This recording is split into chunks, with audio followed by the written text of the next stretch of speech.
All right, time now for Fantasy Insurance presented by GEICO. We're talking about players fantasy managers can stream into their lineup if they need roster help today, right now. Hit me, Michael Fabiano. Tevin Coleman wasn't drafted to be a week in and week out starter in most fantasy football leagues, but this is a very good week to play him.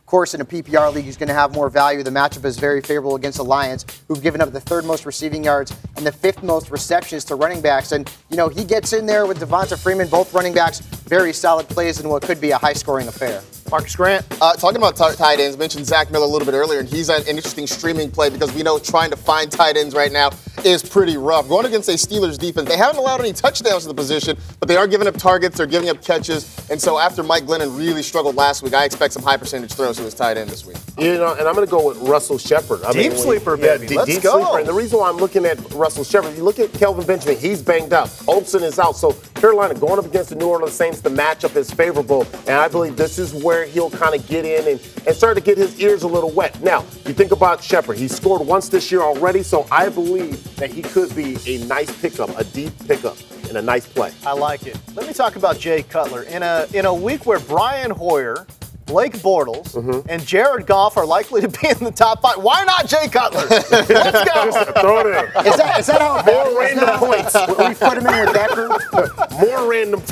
Taking on the New York Jets today. The Jets have allowed, as you see, 33 points per game this season, the most in the NFL. I mean, any range of possibilities is viable with Jay Cutler. He could throw for 5 touchdowns. He could throw for 0, but what the hell? Why not? If you need a deep streamer at the quarterback position, why not Jay Cutler? It's the Jets. It is the Jets. That was Fantasy Insurance presented by GEICO.